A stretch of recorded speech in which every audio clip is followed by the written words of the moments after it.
Mon frère, ma soeur. Oh, les enfants sont contents quand un papa leur a laissé un testament. Quoi qu'il advienne, un père doit partir dans l'éternité. Quand le père est parti, quand les temps de tristesse sont passés, maintenant on appelle les enfants chez le notaire. Il y a un document scellé qui est chez le notaire. Et dans ce document scellé sont les dernières volontés du père. Les enfants, ils sont tristes parce que leur père est parti. Parce que c'est le chemin du monde entier. Mais les enfants sont dans l'attente jusqu'à ce que le notaire ouvre ce document et révèle le contenu du document pour chaque enfant. C'est le testament que le père a laissé. Le document juridique le plus puissant que la terre ait connu. Le document qu'on ne peut pas changer. On ne peut pas modifier après la mort du testateur. Et alors les enfants savent qu'aucune loi dans leur pays, si ce n'est pas l'injustice, aucune loi ne peut annuler ce testament de ce papa-là. Et tout le contenu leur appartient.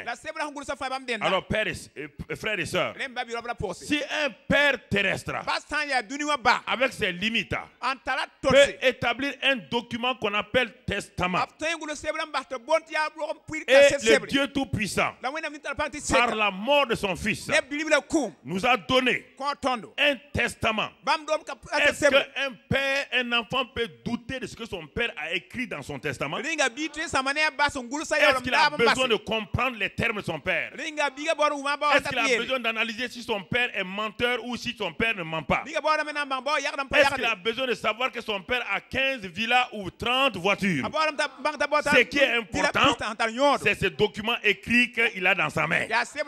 Il a confiance en son père. Et alors il prend sa part. Il n'a jamais vu les villas. Mais il sait déjà qu'il est possesseur de villas. Il sait qu'il est possesseur de voitures. Alors père, frères et sœurs, le père nous a laissé ce document, ce grand testament qui a été scellé par la mort de Jésus, scellé par le sang de Jésus. Mais quand nous l'ouvrons chaque fois, nous hésitons, nous doutons, nous traitons Dieu de menteur. Ça c'est très grave. Nous osons, nous des hommes limités, nous des femmes limitées, nous osons dire, est-ce que Dieu a réellement dit? C'est ce qui a coûté cher à Adam et à Ève. Le fait d'avoir osé simplement accepter que Satan ait mis en doute en disant, est-ce que Dieu a-t-il réellement dit? Adam aurait dû réagir promptement, fortement, et dire à Satan, mais Dieu l'a dit, et quitte-la. Mais il ne l'a pas dit. Il a accepté de croire que Dieu peut mentir. Voilà le péché d'Adam. Il a osé. Il a osé s'asseoir, dire que ce que Dieu lui a dit là, face à face, il peut avoir des mensonges. C'est pourquoi Ève n'a pas péché. Ève a été séduite. Adam n'a pas séduit. Adam était à 100% conscient. Dieu le regardait. Va-t-il oser dire à Satan Dieu a dit, mon père a dit, il est écrit, la parole de Dieu a dit. Non, il a dit, il s'est tu. Son silence était un acquiescement que Satan avait raison. Alors tu as ton testament dans ta main. Frères et sœurs, quand tu l'ouvres, pourquoi cherches-tu autre chose? Je ne sais pas Tu es devenu chrétien pourquoi? Je ne comprends pas. Tu es devenu chrétien pourquoi? Dieu dit qu'il a répandu l'amour dans ton cœur. Tu ne peux pas aimer ton prochain. Dieu a dit de dire la vérité. Dieu a dit ces choses-là. Et tu prends le livre. Tu l'analyses. Tu le regardes. Tu l'examines. Et tu penses qu'il se peut qu'il y ait une erreur. Qu'il se peut que Dieu se soit trompé. Alors mon frère, voici le pourquoi de la zizanie dans ta vie. Voici le pourquoi des hauts et des bas. Voici le pourquoi des chutes. Voilà le pourquoi de l'échec. Voilà le pourquoi du manque de joie permanente. Dis avec moi, Père, j'ai ton testament dans ta main. Scellé par le sang du Fils. Manifesté par le Saint-Esprit. Ce testament que je tiens dans ma main, je le défendrai coûte à coûte. Je le défendrai jour et nuit. Je m'y soumettrai à ce testament. Je le mettrai en pratique. Et j'y crois de tout mon cœur. Et tout ce qui est écrit là-dedans m'appartient. C'est pour moi et ma famille. C'est pour moi et mes frères. C'est pour ma nation. C'est pour mon continent. C'est pour le monde entier.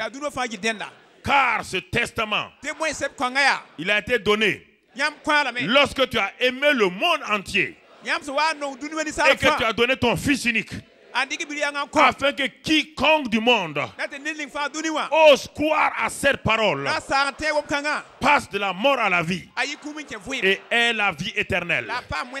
Moi je crois, je le confesse, et je te dis ce matin, merci Père pour ta parole, au nom de Jésus.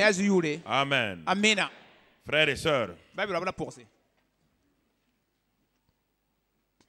quand je dis on confesse, on confesse. Quand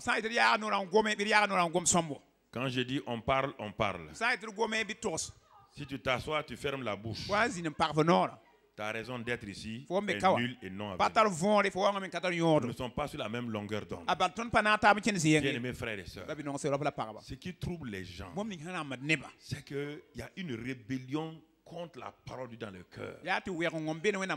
Quand Dieu dit de faire quelque chose qui ne les convient pas, ils laissent leurs 5 sentiments les diriger. Chez nous, on ne fait pas comme ça. Moi, je ne crois pas qu'on doit faire comme ça. Est-ce que tu es Dieu? Tu as écrit le testament? Non, mon ami. C'est très important, frère. Très important que nous nous soumettons à la parole de Dieu, que nous croyons la parole de Dieu.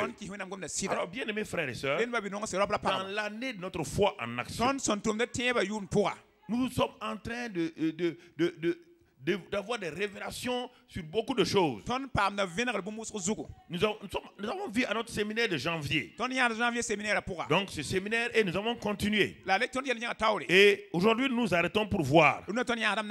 Et nous allons comment la foi, Dieu dit que sans la foi, il est impossible de lui être agréable. Je reviens sur ça chaque mois pour vous rappeler ces vérités importantes. Dieu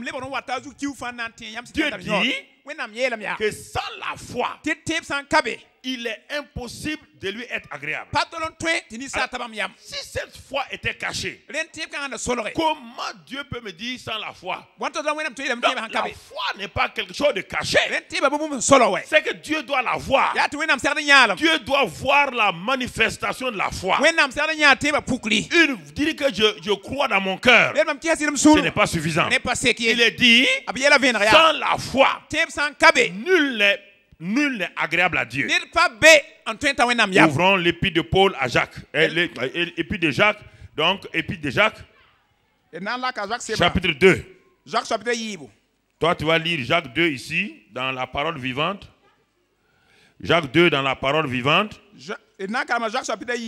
Et on va aller. Comment?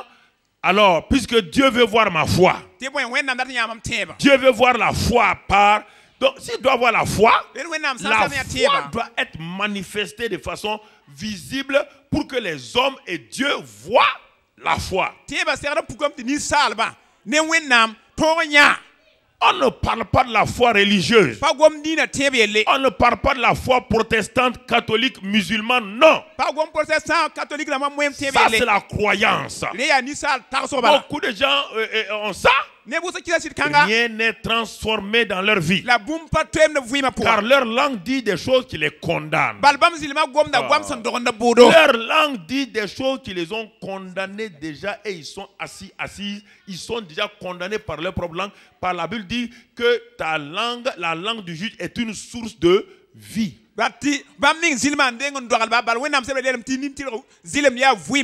Lis à partir du verset 14, on va le lire d'abord dans la Louis II et ensuite dans la parole vivante.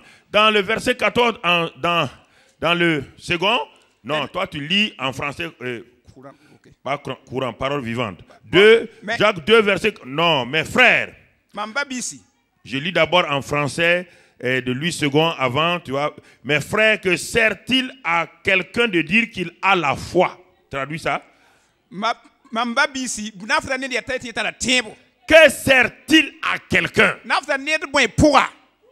de dire? On n'a pas dit. Que sert-il à quelqu'un qui a la foi? Non. Que sert-il à quelqu'un qu'il dise aux gens, j'ai la foi. J'ai la foi.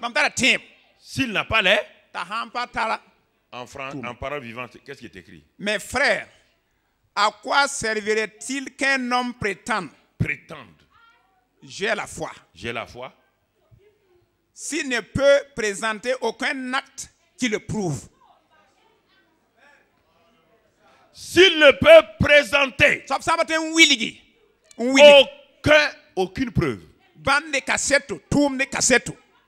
S'il n'a pas de preuve, il n'a qu'à beau dire.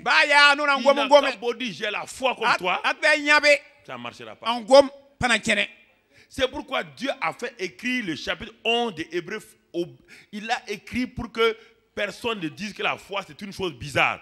Dans les Hébreux 11, tous ceux qui avaient la foi l'ont manifesté. Ça a été rendu visible. Les Noé, les Abel, les Abraham, les Isaac, les Jacob, les Esaïe, les Josué. Tous, la foi a été rendue visible.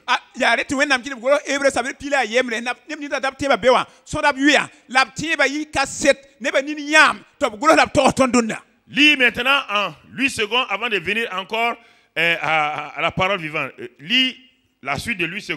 Ok. Si un frère ou une sœur sont nus et manquent de la nourriture de chaque jour. Si un frère ou une sœur sont quoi? Nus. Et manquent la nourriture de chaque jour. Toi, tu dis que tu as la foi. Voilà, tu vas dire des paroles. Quelle parole il va dire? Lis la suite des paroles. Et que l'un d'entre vous leur dise. Et que l'un d'entre vous, toi, tu as les moyens. Tu n'as pas besoin d'attendre. Écoutez, les gens disent, tu vas prier pour que Dieu me parle. Si ton frère a faim, s'il est nu, tu n'as pas besoin d'aller prier. Vous entendez? Tu pries, tu jeûnes pour manger. Hein? Quand ton frère a faim, pourquoi toi tu vas aller jeûner pour, si tu dois le donner à manger?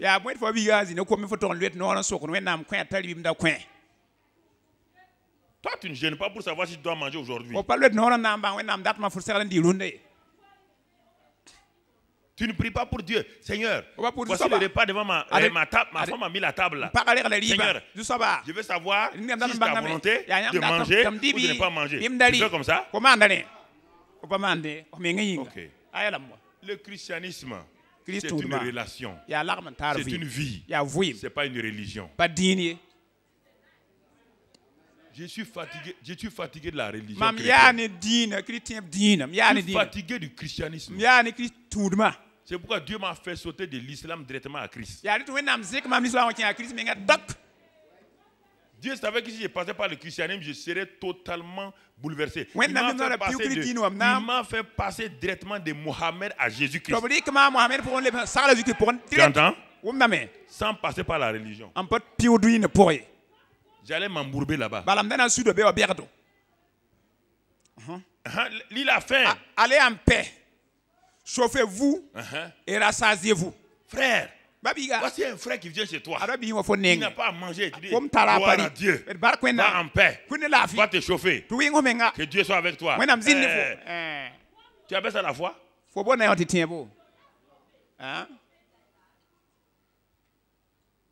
Lis en parole vivante. Il est dit là-bas, supposez qu'un frère ou une sœur soit dans le dénuement. Ils n'ont rien pour s'habiller. Rien à manger aujourd'hui. Et voilà l'un de vous qui leur dit. L'un de vous à la fin de ce culte de matin-là. Il y a des frères comme ça. Tu lui dis que Dieu te bénisse, mon frère. Dieu dit tu es insensé.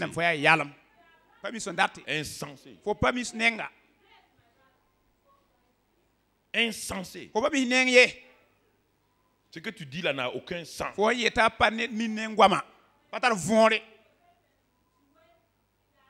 Termine. Vous lui dites au revoir, mes amis. Ouais. Portez-vous bien. Restez au chaud et bon appétit. Chaque dimanche, c'est ce qui se passe ici. Chaque dimanche, tu salues des gens. Au revoir. Tu prends ta voiture, tu es parti. Tu dis alléluia, Dieu nous a bénis. Qui t'a béni? Si tu es béni, tu dois être quoi? Une sourde de quoi? Ceux qui sont bénis sont des sourds. Continue, mon frère. Ok, chauffez-vous, restez au chaud et bon appétit. Bon appétit. Bon appétit. Faut se faire bien en tout mon frère, bon appétit. Bon appétit. Bon appétit. Bon appétit. Tu es sûr? Faut m'y venir tu as dit bon appétit. Bon appétit. Reviens à la parole 8 secondes. Continue la 8 secondes. Et que vous ne leur donniez pas ce qui est nécessaire au corps. Oui. À quoi cela sert-il? À quoi cela sert-il? Continue avec 8 secondes. Il en est ainsi de la foi. Il fait une analogie. Dieu est un Dieu du naturel et du spirituel. Il prend le naturel pour nous enseigner. Comme Jésus prenait le naturel de la sémence pour enseigner la vie chrétienne. Voici l'analogie des deux vies, le spirituel et le naturel. Ainsi en est-il de la foi. Si tu ne comprends pas la foi, comprends-la maintenant. Si tu avais une pensée erronée de la foi, Dieu te dit maintenant, sois instruit. Quelle est l'instruction de Dieu? Il dit, si elle n'a pas les œuvres, si la foi n'a pas des œuvres. En lui, c'est comme ça. On ne la comprend pas parfois. Si elle n'a pas les œuvres. C'est quoi? Les gens croient que des œuvres, on va le voir dans la parole vivante. Si elle n'a pas des œuvres, elle est morte en elle-même. Elle est morte en elle-même. Parole vivante. Okay. Mais il en va de même pour la foi. Il en va de même pour la foi. Ok. Si elle ne se manifeste pas par des actes. Si la foi dans la parole vivante, si la foi ne se manifeste pas par des... C'est pourquoi cette année, est-ce qu'on a dit l'année de la foi? Qu'est-ce qu'on a dit? La foi, hein?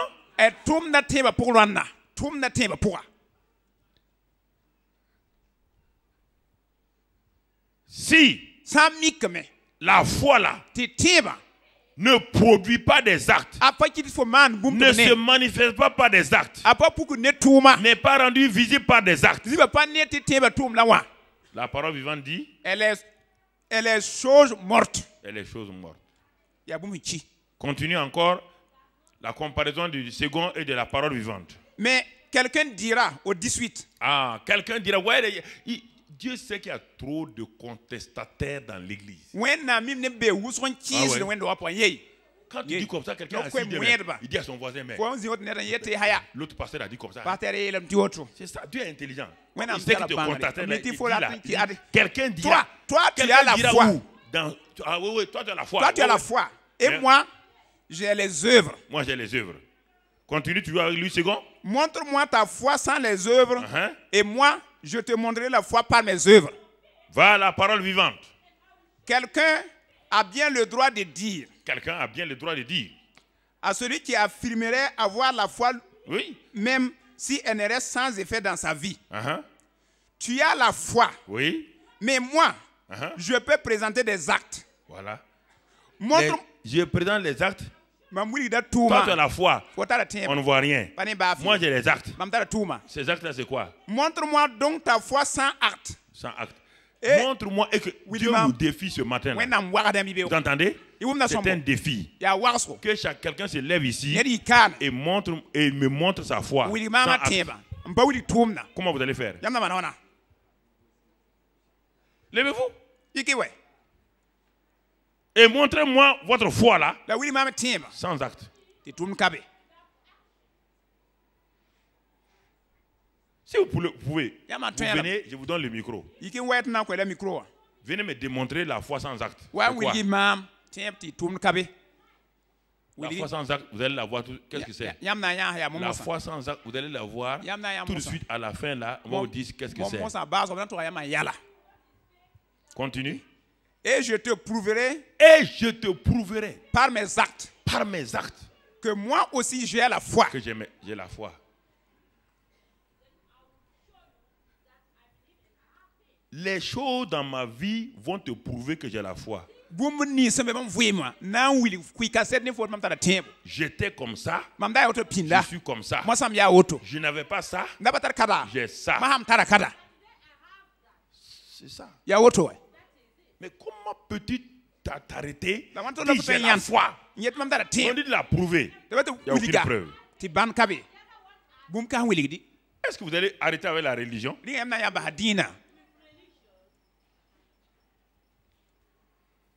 Vous allez arrêter avec la religion? Très bien.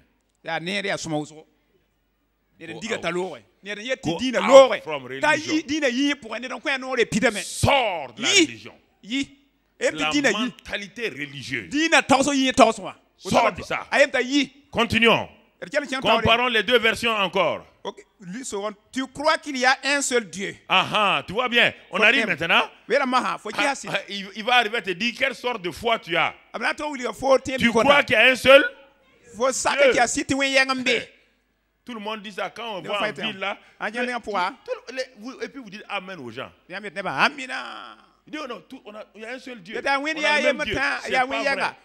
C'est pas vrai. On n'a pas jamais. Il y a un seul Dieu.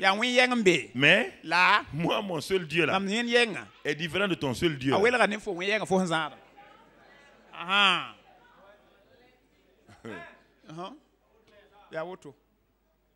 Continue. Tu fais bien. Tu fais bien de dire qu'il y a un seul Dieu. En ville, les gens disent ça partout, un seul Dieu. Oui, vous savez, vous exagérez, il y a un seul Dieu. Tu fais bien. Mais le bien, c'est une bonne chose. On trouve sur l'arbre la connaissance. Il y a quoi? C'est bien les biens. Est-ce qu'il a une longue vie? Est-ce qu'il produit des choses durables? Voilà. Les gens disent, moi je suis un homme de bien. Quelle sorte de bien? Je fais du bien. Je ne fais pas du mal à quelqu'un.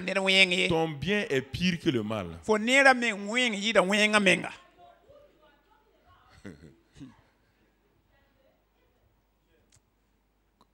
Continue. Les démons le croient aussi. Les démons là croient comme toi. Croient comme ça aussi. Ils croient comme tu crois là.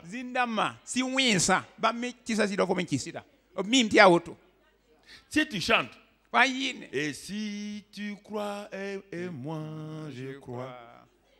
Si tu restes là-bas seulement, les démons vont te donner la main. Et si tu crois, et lui aussi répond, et moi je crois.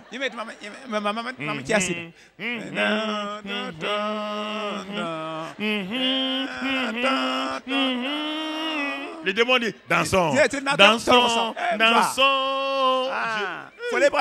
Et si moi je crois, et toi tu crois. pas ça. Il dit les démons croient. Il y a un seul Dieu aussi. Les démons croient, ils savent qu'il y a un seul Dieu, ils le croient.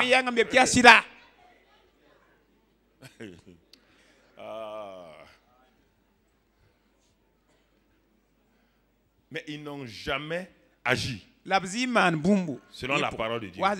Jamais.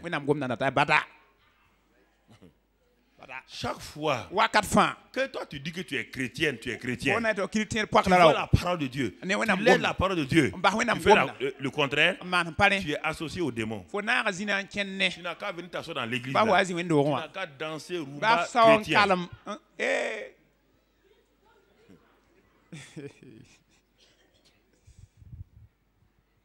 Quand les chrétiens dansent ici, là, les démons dansent au dehors. Tu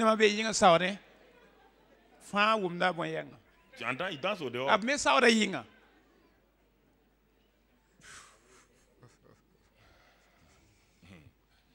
Il faut comprendre, la foi là, la foi qui ne produit pas de changement, la foi qui ne transforme pas, la foi qui ne change pas ta vie, ton langage, ta pensée, ce n'est pas de la foi, c'est de la croyance. C'est de la croyance.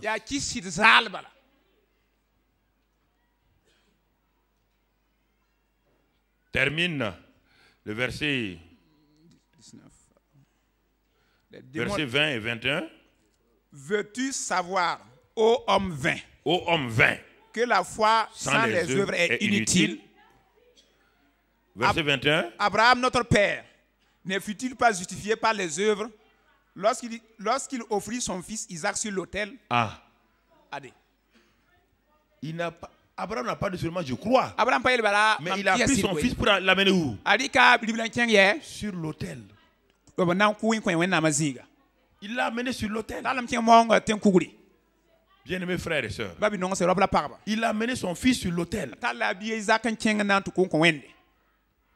Verset 22. Tu vois que la foi agissait. Voilà. La foi agissait ou la foi était en action. Avec ses œuvres. Avec ses œuvres. Et que par les œuvres, la foi fut rendue parfaite. Mon frère, on va te donner des lunettes. Hein? Non, il y a 2 Bibles. Il y a 2 Bibles. Oui. Mais dans les 2 Bibles, c'est le même contenu, non? Oui. Ou bien, tu as une Bible de qui? C'est ça, c'est la foi. Bon, ok. Écoutez très bien, nous sommes au verset 22. Tu vois que la foi agissait avec ses œuvres. Et que par les œuvres, la foi fut rendue parfaite. La foi fut rendue parfaite. C'est les œuvres. On dit les œuvres là. On n'a pas dit les dispensaires.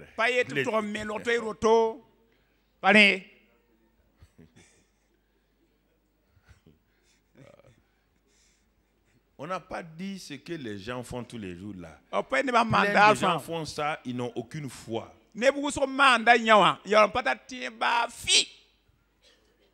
La foi est rendue parfaite lorsqu'elle s'appuie sur la parole de Dieu et elle agit. Alors, bien aimés frères et sœurs, c'est pour nous rappeler que nous sommes dans l'année de la foi en action. Et que dans l'année de la foi en action, nous devons rendre notre foi visible. Alors, nous allons prendre un exemple dans la Bible que nous avons déjà vu plusieurs fois. Mais la répétition est la méthode pédagogique pour qu'une leçon rentre. C'est pourquoi les professeurs répètent la même leçon. C'est pourquoi les instituteurs répètent la même leçon. C'est pourquoi tout le monde répète la même leçon. Parce que si elle est répétée, et à un moment donné, elle est digérée et elle devient des vitamines et des minéraux.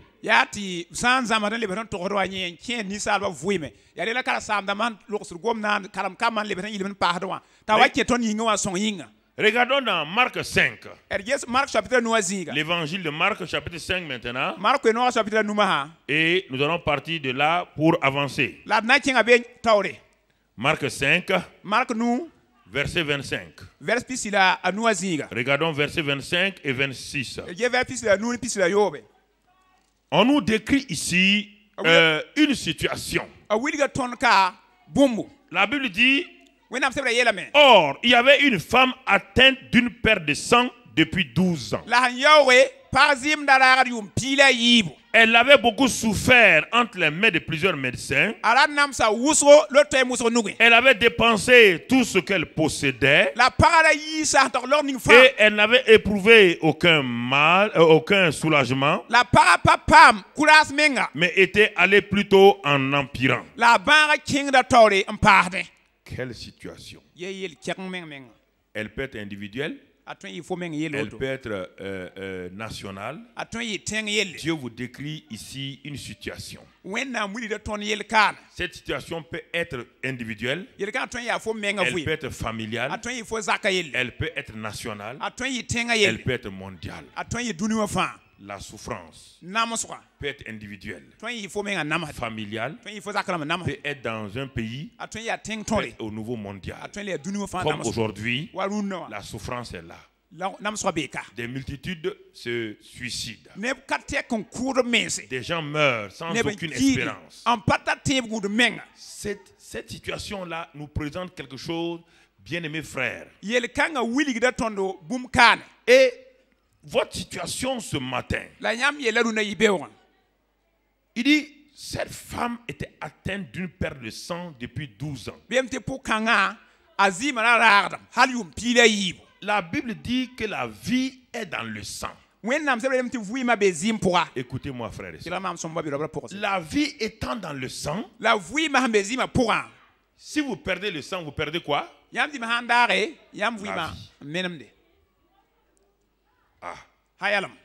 Et depuis 12 ans, depuis 12 ans qu'elle perd le sang. Donc depuis 12 ans, elle perd quoi? Vous voyez la souffrance? Depuis 12 ans, vous êtes dans une souffrance morale, physique, spirituelle. Et votre vie spirituelle est en train de partir à petit feu. Petit feu. Personne ne la voyait mourir. Mais elle savait qu'en perdant le sang, là où se situe la vie, en perdant le sang, elle perdait la vie de façon inéluctable. Donc, ça veut dire, et c'est pourquoi la deuxième partie nous décrit maintenant. La deuxième partie, elle avait beaucoup souffert entre les mains. Elle a souffert. Elle est partie là pour que les gens l'aident à guérir. Mais elle s'est rendue compte que les médecins pouvaient la soigner, mais ne pouvaient pas lui donner la vie. Chaque médecin a fait son mieux à utiliser ses capacités, ses connaissances, à tout faire.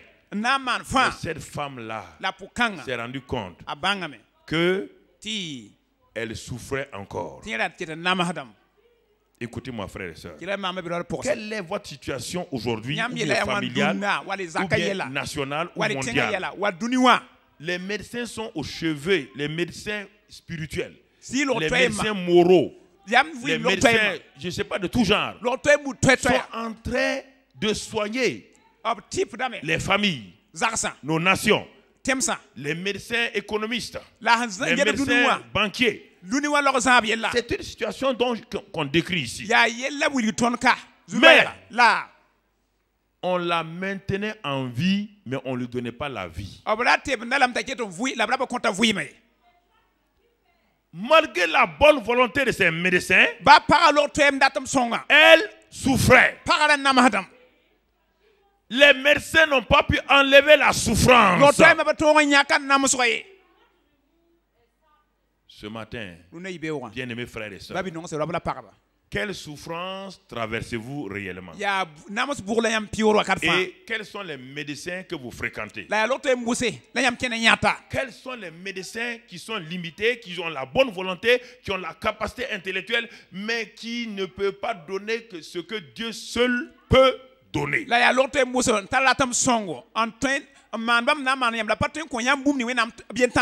Il faut réfléchir. C'est pourquoi des chrétiens ont des médecins dans toutes les églises de la ville. Les chrétiens ont établi leur propre médecin. Ils vont quitter un premier culte à 10 heures. Ils sont à un deuxième culte, le culte de la délivrance. Le culte de la délivrance. Ils vont dans le culte de la prospérité. Ils quittent le culte de la prospérité. Ils vont aller dans le culte de la louange et de l'adoration. Après avoir quitté le culte de la louange et de l'adoration, ils vont aller à toutes sortes de cultes. Mais ils transportent leur souffrance de médecin en médecin. Rien ne s'améliore. Oui. Les médecins ont fait de leur mieux. C'est des hommes excellents. On a dit le sang. On n'invente pas le sang. Le sang, de façon mystérieuse, c'est que la vie est dans le sang. Aucune machine, en regardant le sang de l'homme, peut découvrir la vie là-dedans. Mais pourtant, la vie est dans le sang. Aucune machine ne peut découvrir cette vie-là. Ça, c'est le mystère de Dieu.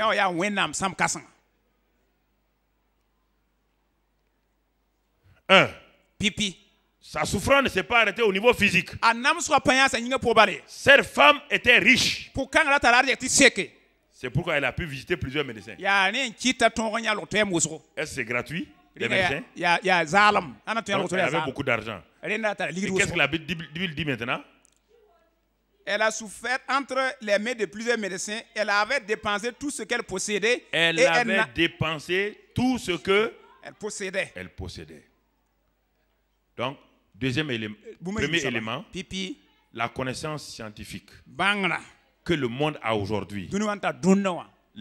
Les médecins spécialistes sont au chevet du monde, sont au chevet de nos familles, de tout. Mais ils n'arrivaient à rien à faire.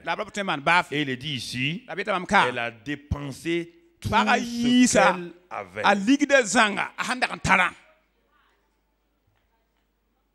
Elle a dépensé tout ce qu'elle avait. Et elle s'est rendue compte que non seulement les médecins n'ont pas pu l'aider, et que même son argent là, qui l'élevait aux yeux des hommes, ne pouvait pas l'aider. Elle s'est rendue compte que son argent pouvait acheter des comprimés sans donner la guérison. Elle s'est rendue compte que son argent pouvait acheter un bon lit sans donner le sommeil. Elle s'est rendue compte que son argent pouvait acheter de beaux habits sans lui donner la beauté. Elle s'est rendue compte que son argent pouvait acheter des livres sans lui donner l'intelligence. Elle s'est rendue compte. Le monde s'est rendu compte aujourd'hui. Le monde se rend compte qu'ils ont l'argent, mais ils n'ont pas le sommeil. Ils ont l'argent, ils n'ont pas l'intelligence. Ils ont l'argent, mais ils n'ont pas la paix. Ils ont l'argent, ils n'ont pas la joie du cœur. Ils ont l'argent. C'est ça qu'on arrive à ce point-là. Sur le plan scientifique, elle est arrivée à ses limites. Sur le plan financier, elle est arrivée à ses limites. Alors qu'est-ce qui va se passer, frère? Et Dieu regardait. Dans la ville là, il y avait quelqu'un il y a longtemps. Elle avait une solution dans la ville. Pendant qu'elle souffrait 12 ans là, Dieu n'était pas là. Dieu n'était pas là. Parfois les chrétiens souffrent. Souffrent à cause de leur ignorance. Premier élément. Troisième chose, après avoir souffert, dépensé tout et... Elle n'avait éprouvé aucun soulagement. Et pour terminer, mais elle était allée plutôt en empirant. Elle était allée plutôt en empirant, ça veut dire qu'elle allait droit à la quoi? À la mort. Alors bien aimés frères et sœurs, je vous pose la question ce matin. Voici la situation que les gens traversent, que les gens ont. Elle était sans espérance. Parce que elle ne connaissait pas le Dieu de l'espérance. Écoutez-moi, frères et sœurs. Ce que je vous dis ce matin est très important pour nous qui sommes là et nous disons que nous croyons. Cette femme était aussi une croyante. C'est une Israélite. Et tout Israël est croyant. Mais croire et la foi, c'est différent. Elle croyait. Elle priait. Ce n'est pas une païenne. Elle priait. Elle allait à la synagogue. Mais rien ne se passait. Elle avait une belle religion, le judaïsme. Mais elle s'est rendue compte que le judaïsme, avec toutes ses lois, ne pouvait pas lui donner ce qui lui manquait, la vie. Ce que je vais vous dire ce matin, là, il lui manquait une seule chose, c'est quoi? C'est la vie. Elle s'est rendue compte que tout ce qu'elle faisait là, arrêtez-vous et regardez ce matin. L'élément essentiel qui vous manque, que vous n'avez pas saisi de façon claire, c'est la vie. La Bible dit, écoutez, je veux dire, Jésus dit que lui, il est venu pour donner de quoi? Et la vie de façon comment? La vie abondante, c'est la vie qui dépasse la vie souchée. La vie souchée, c'est la vie naturelle. Lui, il est venu donner une qualité de vie qu'on appelle la vie Zoé. La vie qui est la nature divine. Cette nature divine qui vient couver le naturel. Qui vient contrôler le naturel. Cette vie divine qui est la source même de la vie. Cette vie, quand elle vient, elle met au dehors la mort. C'est cette vie que Jésus a amenée. Et c'est ce qui manquait à cette femme-là. Elle avait la vie souchée, la vie naturelle, mais la vie qui lui manquait, c'est cette injection de vie et d'énergie qui vient de Dieu et de Dieu seul.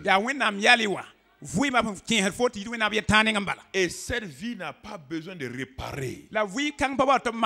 Elle est créatrice. Elle est créatrice. Elle enlève ce qui a été totalement gâché et elle apporte la vie. Elle n'améliore pas. Si nous comprenons ça, quand la Bible dit que celui qui a Jésus-Christ, il a la vie éternelle, c'est que nous ne comprenons pas les termes bibliques. Nous sommes nés déjà de notre père et de notre mère. Nous avons la vie souchée.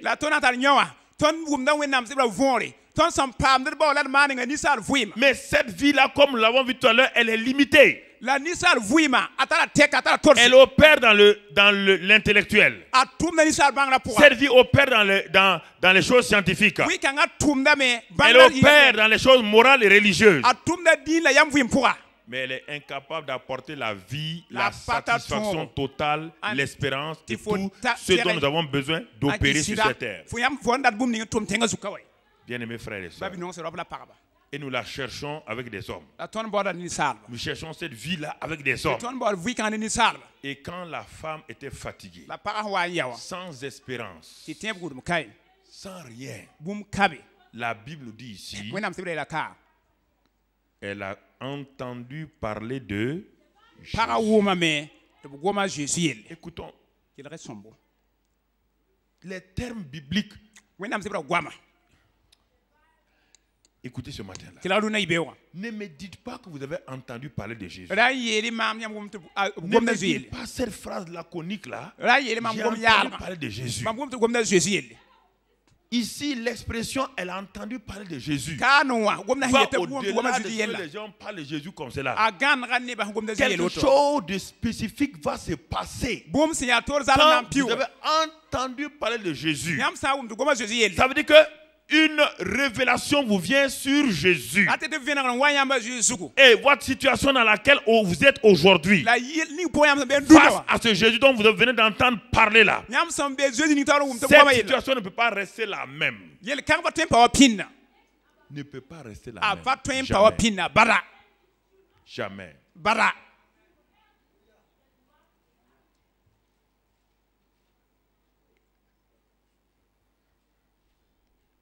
Je veux que ça rentre bien. En français, c'est dit laconiquement, elle a entendu parler de Jésus. Oui, j'ai entendu, comme les gens disent, j'ai entendu parler de Karambili. Voilà, c'est pas ça qu'on dit ici. Le grec, là, c'est pas de ça qu'on parle. On a entendu parler de quelqu'un comme ça. Là. Non, ça. Depuis longtemps, elle entendait le nom de Jésus. Vous entendez? Maintenant, qu'elle a le dos contre le mur, qu'elle est bloquée, elle va faire quoi? Elle va prêter attention. Parce que vous arrivez à vous débrouiller avec vos petites escroqueries, vous continuez à vivre comme ça. Je vous dis la vérité. Vous arrivez à vous en sortir. On veut vous attraper, vous sortez là. Un jour viendra, vous serez le dos contre le mur. C'est la mort ou c'est la vie. Si vous ne réagissez pas, c'est fini pour vous.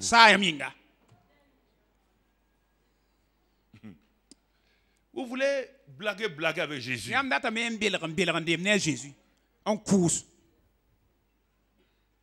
Puisqu'elle est partie chez plusieurs médecins. Chez plusieurs médecins. Alors que Jésus était là. Oui ou non? Sa solution c'était chez qui? Non, sa solution c'était chez qui? Mais elle cherchait la solution où?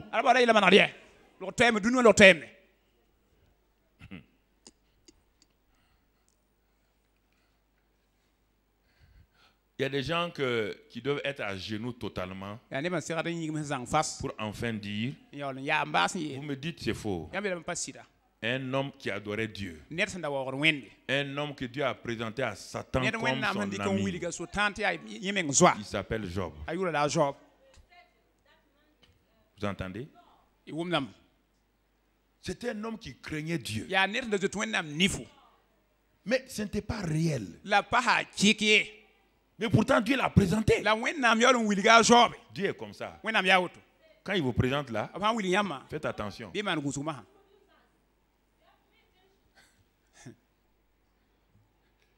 Quand Satan vous attaque, Dieu vous présente à Satan comme son ami. Mais tu dois faire attention maintenant. Quand Satan est parti, il faut dire à Dieu, est-ce que vraiment je suis ton ami? Dieu dit, bon, j'ai dit ça, comme c'est Satan qui était là, j'ai dit que tu es mon ami. Maintenant, est-ce que toi, tu es mon ami?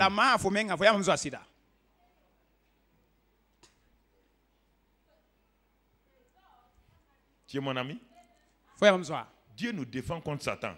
Mais ça ne veut pas dire que ce que nous faisons là, Dieu l'approuve.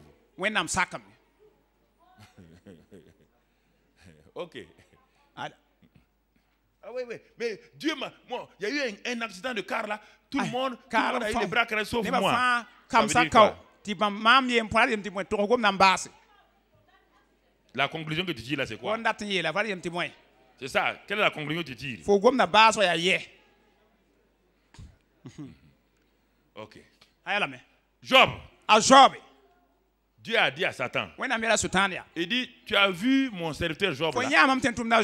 Il me craint. Il n'y a pas un homme comme lui sur la terre. C'est normal? Parmi les médiocres de la terre, si tu es passable, est-ce que tu as un semblable? Dans une classe, quand tous les élèves ont 8 de moyenne, 7 de moyenne, toi tu as 9,99, tu es spécial, non? Est-ce que tu es admis? Tu as 10? Mais parmi les médiocres là, tu es le meilleur des médiocres. Tu n'es que le meilleur des c'est ça. Dieu l'a présenté. Dieu dit oui. Parmi les gens de la terre là, c'est le meilleur que j'ai trouvé comme ça. C'est le meilleur que j'ai trouvé. Jusqu'au jour, Satan a dit, bon, ton ami là, laisse-moi, je vais l'éprouver un peu. Laisse-moi, je vais... Donne-moi la permission. Donne-moi la permission. Dieu a dit, tu ne le touches pas. Mais un jour, Satan a trouvé une raison, il a dit à Dieu, regarde les pensées de Job. Et regarde ses paroles. Ça ne va pas dans sa vie. Ses pensées et ses paroles contredisent totalement ce que toi tu dis. Il dit, touche-le, tu verras. Est-ce que Dieu n'était pas au courant? Mais parfois, Satan semble acculer Dieu pour qu'il lâche. Il te lâche pour qu'on voit quelle est ta nature. Qu'est-ce qui se trouve dans tes entrailles? La réalité de ta vie là, va sortir. Dieu dit, ok. Il l'a touché. Job dit, ce que je craignais là, c'est ce qui m'arrive. Satan dit, tu as entendu? Il dit, maudit soit le jour où un homme est allé vers sa femme et j'ai été conçu. Satan dit, c'est l'homme de foi là comme ça.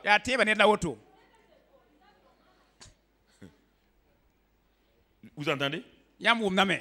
Les épreuves, les souffrances vont révéler qui vous êtes. C'est pourquoi il vaut mieux dans la vie chrétienne passer par les souffrances et les épreuves rapidement que de laisser quand vous serez au milieu là. En ce moment, vous allez avoir des problèmes.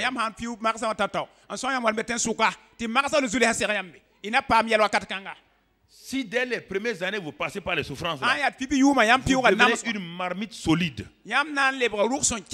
Mais si vous laissez, vous flatter, vous laissez Satan va vous amener. Vous allez arriver au milieu. Si vous frappe, tout le monde est découragé. Vous allez tomber en morceaux. C'est lui comme ça. Oui. Quand Dieu est venu parler à Job, Job confesse enfin, j'avais entendu parler de toi, mais comment? Vaguement. Voici un homme que Dieu a présenté comme son ami. Maintenant, il dit la vérité. Il n'avait simplement entendu que parler de toi. Est-ce qu'il le connaissait? Il connaissait Dieu? Il ne connaissait pas Dieu. Il y a deux manières d'entendre parler de quelqu'un. Les manières simples d'entendre parler de quelqu'un là. Vous entendez son nom à gauche, à droite. Vous n'avez pas une idée exacte de la personne. Et ça vous amène à juger la personne. Ça peut vous amener à condamner la personne. Mais il y a des manières, quand on vous parle de la personne, ça vous amène à faire quoi? À vous lever pour aller voir vous-même, pour aller expérimenter ce qu'on dit de la personne. Et cette femme-là, il y a longtemps, elle a entendu parler de Jésus. Mais maintenant, là, elle dit, quand on a fini, qu'elle allait en s'empirant, elle est arrivée au bout du rouleau.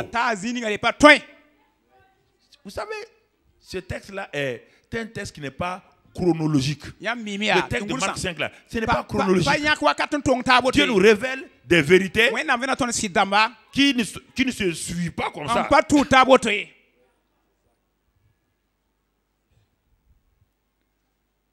Alors, Dieu va nous révéler quelque chose ce matin. Maintenant que de façon claire, dans le grec, où toute son attention a été portée sur Jésus maintenant. Ce n'est plus des on-dit. Les preuves sont venues s'accumuler. Des gens sûrement sont venus s'asseoir à côté d'elle. On parlait de leur situation. Lui ont apporté la preuve que Ce Jésus-là est réel. Elle aussi disait avant, je crois en Dieu, je crois au Messie, mais moi je suis en train de chercher une solution. Maintenant qu'elle n'a plus de solution, Dieu a envoyé des gens. Dieu depuis longtemps voulait toucher cette femme. Comme la plupart d'entre vous, Dieu veut vous toucher profondément. Vous le fuyez. Vous le fuyez. Il va vous trouver quelque part. Ne vous en faites pas. Il va vous mettre dans sa marmite. Ok. Vous serez dans la marmite de Dieu.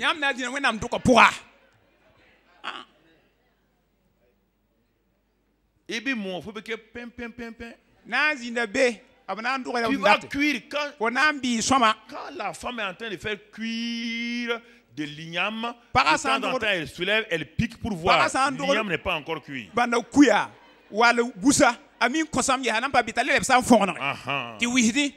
Parfois, Dieu fait comme ça.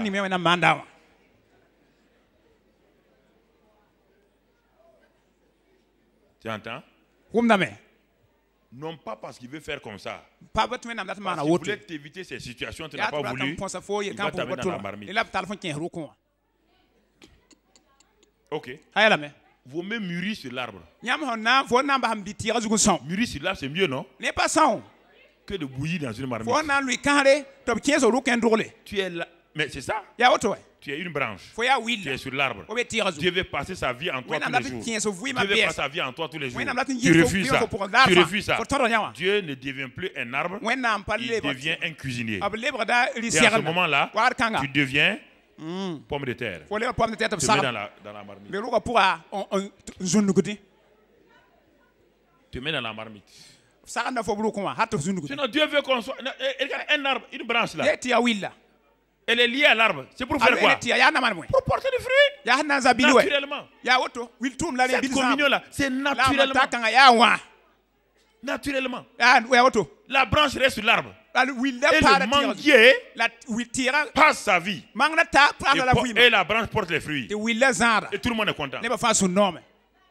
Mais si on ne veut pas ça, Dieu devient cuisinier. Il faut ça pour un. Frère. Alors, ayant entendu parler de Job, de Jésus, ayant entendu parler de Jésus, on va voir 4 choses qui vont permettre, lorsque malgré le fait que Dieu a voulu nous parler, on n'a pas voulu, et même quand on est dans une situation difficile, comme Job est sorti de cette situation, nous aussi on peut sortir de la situation. Amen. Oui. Job a tout perdu, mais il retrouva tout. David avait tout perdu, il retrouva tout. Alors, frères et sœurs, nous ne devons pas perdre. Dieu ne nous a pas créés pour perdre. Mais si nous perdons, nous pouvons tout retrouver. Amen. Alléluia. Amen. Comment la femme là va retrouver sa vie, sa santé? Comment va-t-elle retrouver? Cette deuxième partie est importante. Il y a 4 choses qui sont dans ce passage. Et je vais terminer dans notre passage de David et Goliath. 4 choses. Si vous les assimilez, quelle que soit la situation que vous traversez aujourd'hui, si vous assimilez ces 4 choses-là, vous ne pourrez pas rester dans votre situation de défaite, ni de mort, ni de maladie, ni de pauvreté, ni de rien. Donc, vous voyez, frère, elle a entendu parler de Jésus. Donc, elle a décidé. Premièrement, ça, c'est pas la première chose, mais la première chose, ça, c'est le préalable. Elle a entendu que Jésus guérit. En ce moment-là, elle a tourné le doigt à qui? Elle a tourné le doigt à qui? Pour aller vers qui? C'est-à-dire que l'ennemi du meilleur, c'est quoi? Le bon. L'ennemi du meilleur, c'est pas le mal. L'ennemi du meilleur, c'est le bon. Quand les gens sont bons, quand quelqu'un ne tue pas quelqu'un, il ne boit pas, il ne croque pas, il ne fume pas, il ne fait pas la cour aux femmes. Quand tu parles de Jésus, mon fils, je ne bois pas. Je ne fais pas de mal à quelqu'un. Dieu même sait ça. Pour accepter Jésus, c'est difficile. Comprenez? Mais un brigand qui est dans la prison, face à la mort, quand tu dis que Jésus peut le sauver, alléluia. Je suis là. Jésus peut me sauver. Alléluia. Je vous ai raconté la vie de cet homme, ce vieux-là, très riche. Le jeune évangéliste est parti pour lui parler de l'évangile. Il dit, papa, je suis venu témoigner. Le papa était dans son premier salon. Il l'a fait asseoir. La moquette là est comme ça. Les fauteuils balancent, mon frère.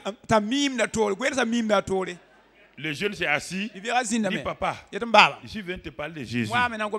L'homme l'a écouté. Quand il a fini de parler de Jésus, le vieux s'est levé. Il a pris la main du jeune. Il allait dans le deuxième salon. Il dit, petit, regarde le salon là. C'est venu directement de Londres. Ton Jésus là, il t'a donné salon comme ça. Le jeune dit, non, non, non. Il dit, mon fils, viens. Troisième salon. Ça vient de Hong Kong. Hong Kong. Jésus t'a donné un salon de Hong Kong. Le jeune dit non. Il dit, petit, viens. Il descend au sous-sol. Quand il ouvre le garage, les quatre sont alignés comme ça. Mercedes.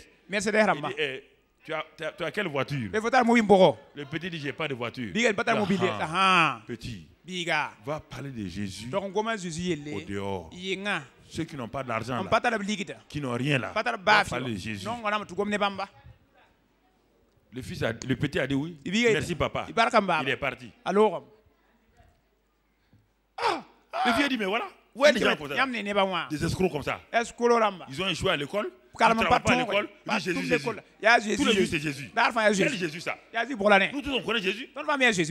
Ma femme, on va à la messe, non? Alors, on prend la Sainte Eucharistie. Il faut que le gouvernement prenne une loi pour arrêter tous ces escrocs-là. Un an plus tard, le vieux se lève un matin. Il ne peut pas respirer. Rien. On fait examen. On l'envoie à Londres. Il arrive à Londres. Les médecins regardent. Dis, monsieur, c'est dommage. Vous avez un cancer terminal. Dans un mois, vous êtes cuit. Comme la femme là, c'est pas ça? Dans un mois, tu es cuit et tu es biscuit.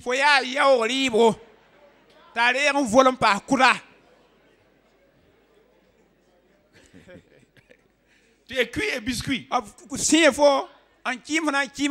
le prend dans l'avion, on l'amène. Quand il arrive dans la ville là, il dit mais il dit à ses portiers là, il y a un an, il y a un jeune qui est venu ici. Il ne voit pas très bien. Non, vous devez voir, hein? Il est venu ici.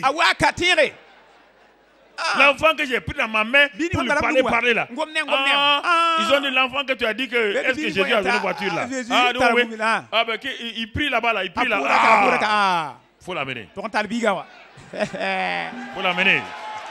Alléluia. Alléluia. Il avait entendu parler de Jésus. Est-ce qu'il était rentré? Maintenant, il a entendu parler de... Mais comment? En faisant quoi maintenant? Il donne toi à quoi? Tout. Le jeune homme vient. Il dit assois-toi, jeune homme. Lui, il se lève, il donne chaise vite. Il dit assois-toi, assois-toi. Il dit, Jésus là, il est encore vivant? Le petit dit, oui, il vit. Ah bon. Bon, quand on l'insulte là, est-ce qu'il pardonne comme ça? L'enfant a dit, il est mort pour pardonner. Il dit, mon fils, tu sais, les papas là, j'ai pas compris ce que tu as dit l'autre jour. Sinon, il dit, mais on m'a dit que ça ne va pas, que je dois mourir dans un mois. L'enfant a dit, c'est pas un problème, papa. Il dit, ah bon? C'est pas un problème. C'est à Londres, hein. On m'a dit à Londres. Ici, c'est pas Londres. Ici, c'est le royaume des cieux. C'est pas Londres, c'est le royaume des cieux. Alléluia. Amen. C'est le royaume des cieux. Dans le royaume des cieux, il y a l'amour, la joie, la paix, la guérison, la vie éternelle. Amen. Soyez des ambassadeurs du royaume. Le petit s'est levé. Il dit c'est où? Il dit c'est le foie. Il a posé la main sur le foie. Il a commencé à prier en langue. Il dit au nom de Christ Jésus, c'est fini. Papa, tu es guéri. C'est fini comme ça. Il dit papa, touche.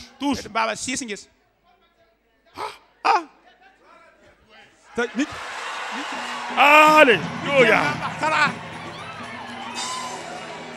Le vieux est devenu danseur de Rasta. Alléluia. Ça c'est Jésus. Ça c'est Jésus. Alléluia. Apprenez à le découvrir comme ça. Apprenez à le découvrir. Alléluia. C'est Jésus est ici maintenant présent. Hey.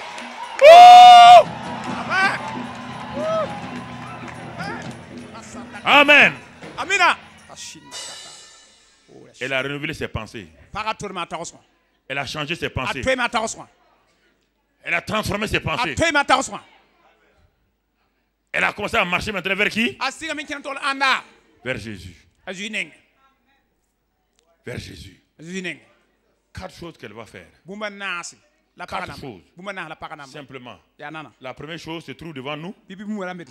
Et au verset 28. Car elle disait.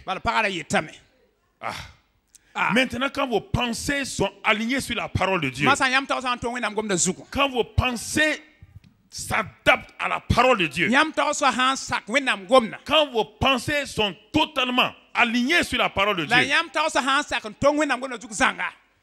votre bouche va faire quoi? Elle va parler. Elle parle. Votre bouche va décider votre destinée. Votre bouche là, elle produit la mort et la vie. Je vous dis ça de vous méfier de votre bouche. Pas de votre bouche à l'église. Votre bouche à l'église là est parfois très hypocrite. Elle dit alléluia. Parce que vous devez dire alléluia. Si vous ne dites pas alléluia, votre voisin va dire qu'est-ce que tu dis? La bouche du chrétien à l'église là. Le chrétien a 2 bouches. Quand il arrive devant le bâtiment de l'église, il enlève sa bouche de tous les jours, il met dans sa poche. Il prend la bouche chrétienne là, il met là-dedans. On dit alléluia, alléluia. Gloire à Dieu. Quand il sort, il enlève la bouche chrétienne et met dans l'autre poche. Il prend sa bouche de tous les jours, il met là. C'est impossible. On va nous tuer ici. La crise là, la vie chère. On va mourir. Le gouvernement même, qu'est-ce qu'ils font ici? Ce gouvernement là, on ne les comprend pas. Le mardi, on dit de venir prier. Il enlève sa bouche et il met dans sa poche. Dis maintenant, priez pour le gouvernement. Pour que nous ayons la paix. Il dit, alléluia, bénis le gouvernement. Dieu dit, toi, tu as 2 bouches, quoi. Tu as 2 bouches, hein. Ta bouche du dehors et ta bouche du devant, là. C'est 2 bouches. Seigneur, c'est comme ça. Oui. Tout le monde est comme ça.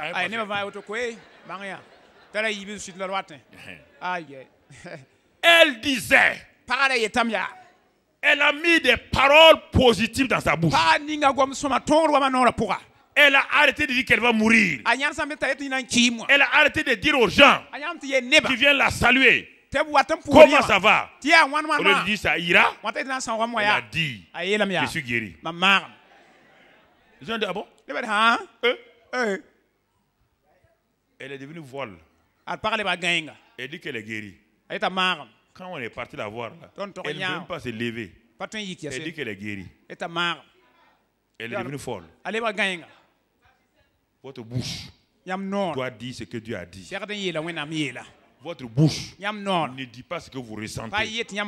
Votre bouche ne dit pas votre situation. Votre bouche ne décrit pas la condition. Votre bouche dit ce que votre position vous donne. Votre bouche ne dit pas que ça n'ira pas, qu'on va nous enterrer ici.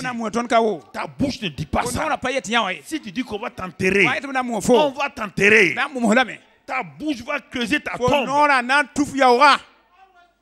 Je reviens sur ça parce qu'au bout d'un mois, les gens oublient tout l'enseignement. Dès qu'on donne un enseignement, dès qu'un mois passe, ils oublient ça complètement. Elle disait, elle parlait, elle sait que ce qu'on dit. Si on croit ça, la chose, on la verra s'accomplir.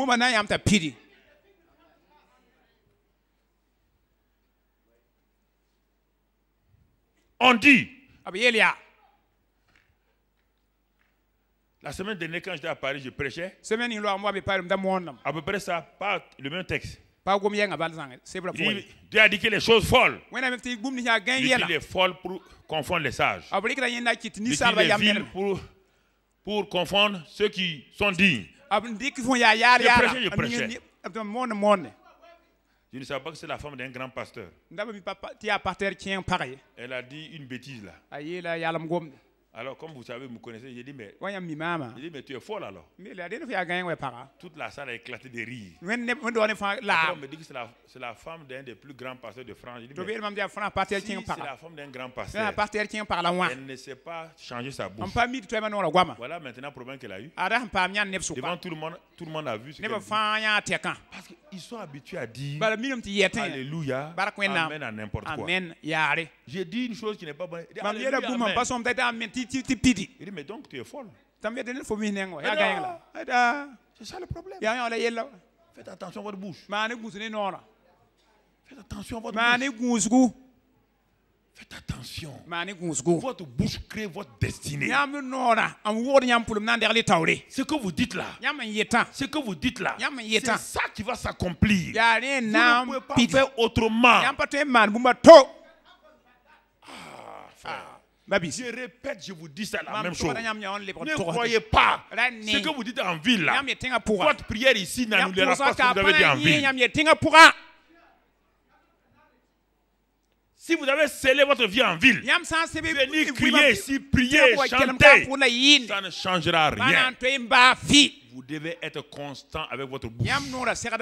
Au service, à l'université, donc à l'hôpital, partout. Vous devez être constant avec votre bouche. Car votre bouche va déterminer. La Bible dit que c'est la source de vie. Et c'est les eaux profondes. La Bible dit que la vie et la mort sont dans ta bouche. Et chacun mange les fruits de sa bouche. Chacun mange les fruits de sa bouche. Frères et sœurs, beaucoup de gens sont malades aujourd'hui dans le monde occidental. Pas à cause des virus, pas à cause des microbes, à cause de leur bouche. Ils créent des problèmes sur leurs nerfs. Quand un homme s'assoit tous les jours, je suis faible, je suis fatigué, les nerfs obéissent automatiquement. C'est un ordre que la bouche donne aux nerfs. Tout le système nerveux dit, le patron a dit qu'il est faible. Et quand vous asseyez, vous sentez la faiblesse dans votre corps, vous sentez la fatigue. C'est pourquoi Dieu dit que les faibles disent quoi? Dieu n'est pas insensé. Dieu sait que les nerfs, tout le système nerveux, c'est ça, mon frère. Tout le système nerveux est contrôlé par le langage. Le langage, c'est pourquoi la Bible dit que la langue est un feu. La langue est un feu, c'est un argent de choix. Je vais vous rappeler chaque mois, je vais vous rappeler un ou deux messages sur votre langue. Votre langue. Ne dites pas des choses. Ne dites pas des choses sur vous. Ne faites pas la bravoure pour dire des paroles. Si vous défiez que si quelque chose se passe, il y aura ça, ça va se passer.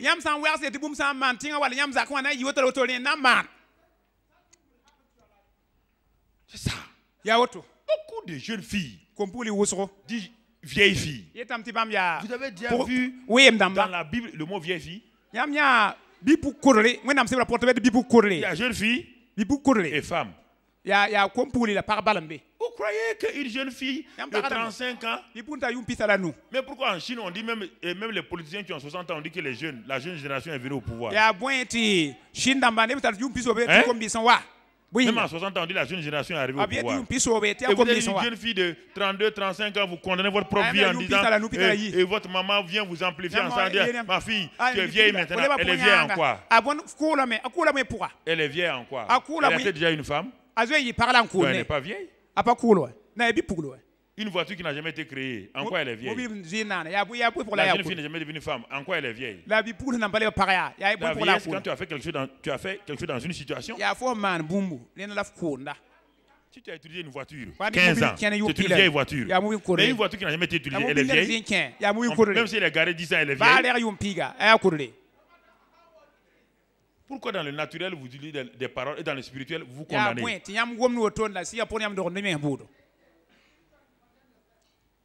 Dans le monde spirituel, il n'y a pas de vieux. Vous entendez? C'est pourquoi Dieu, quand Adam et Abraham et Sarah croyaient qu'à 60 ans et à 75 ans, ils sont déjà amortis, Dieu dit bon, vous n'avez pas l'air de me connaître. Je vais vous laisser aller à 100 ans. Comme 60 ans là, c'est tout juste après la ménopause encore. Je vais te laisser, tu seras post-ménopausé. Je vais venir.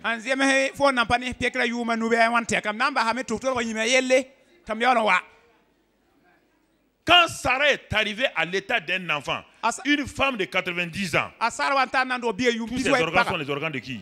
Comme un bébé. Comme une fille de 6 ans, 7 ans. Est-ce qu'une fille de 7 ans peut procréer? Dieu dit maintenant, voici le Créateur. Le Créateur. Il a de quoi? Utérus neuf. Ovaire neuf. Trompe neuve. Oui ou non? Est-ce qu'il n'a pas mis ça en Sarah? Pourquoi vous laissez votre langage dire votre condition? Ne parlez pas de votre condition. Changez votre mentalité. Commencez à parler sur vous-même. Ce matin, ma méditation, ma prière pour moi-même, je suis une créature si merveilleuse. Est-ce que je suis allé regarder au miroir mes cheveux blancs? Même si je les regardais, je suis encore quoi? Créature si merveilleuse. Est-ce que mes cheveux changent ma nature? Je suis une créature. C'est ça qui est important.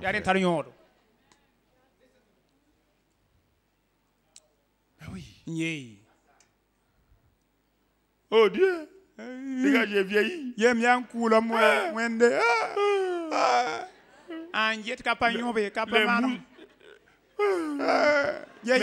Mes joues sont tombées.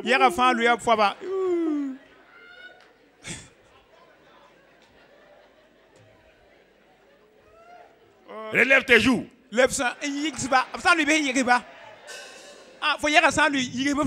Hey. Croyez mes enfants. Vous n'êtes pas vieille. Jamais. Jamais. Alléluia. À 60 ans, quand Sarah est partie à 60 ans en Égypte,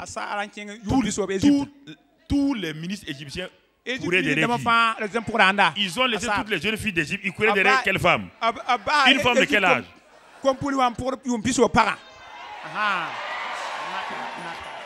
Alléluia. Amen. Laissez la vie divine en vous. La vie divine vous renouvelle. Même les médecins disent que tous les 11 ans, les cellules d'un corps d'un homme se renouvellent. Tous les 11 ans, toutes les cellules sont renouvelées. Si la science a trouvé ça, il faut à la science 11 ans, à Dieu il faut un clin d'œil pour changer tes cellules. Alléluia. Alléluia. Quand vous allez dans le garage Mercedes et que vous avez un problème, vous causez avec le mécanicien. Au moment où le mécanicien cause avec vous, il répare votre voiture, oui ou non? Il connaît tellement qu'il fait quoi? Il cause avec vous et puis il fait quoi? Après vous dites bon démarre. Quand tu démarres, Dieu n'a pas besoin de veiller pour vous réparer. Dieu a des pieds détachés chez lui là-bas.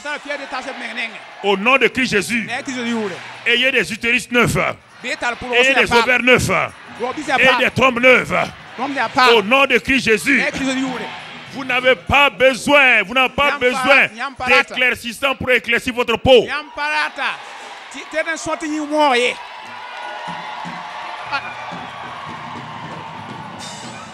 Alléluia. Oh, si la maman Sarah, sans avoir les produits de clairance ou quoi, les produits de beauté, les produits à l'ouest, maman Sarah rayonnait en Égypte. Alléluia. La vie divine, la vie divine, la vie divine rayonne. Et amen. Quand je suis arrivé en France, il y a une dame qui me regardait. Elle me regarde. Elle ne s'approche pas. Elle me regarde. Et elle dit, quand j'ai commencé à prêcher, donc tu es passé à Karambiri alors. C'est moi. Mais qu'est-ce qu'il y a ma fille? Vous avez rajeuni. J'ai rajeuni. J'ai rajeuni. J'ai tellement rajeuni qu'elle ne m'a pas reconnu. Amen. Amen. Amen. J'ai dans mes sangs le sang d'Emmanuel. Le sang d'Emmanuel est à moi. La vie d'Emmanuel est à moi.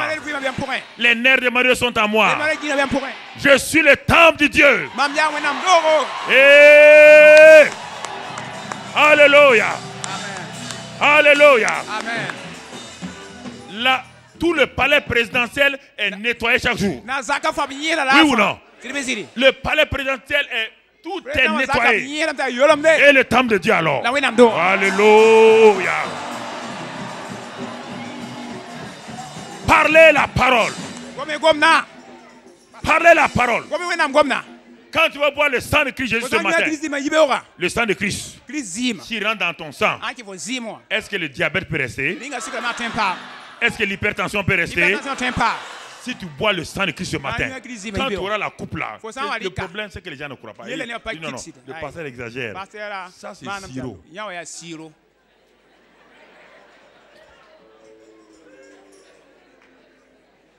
Il dit non, pasteur. C'est sirop. Ok. Soit sirop alors. Si c'est sirop, soit sirop. Moi je crois.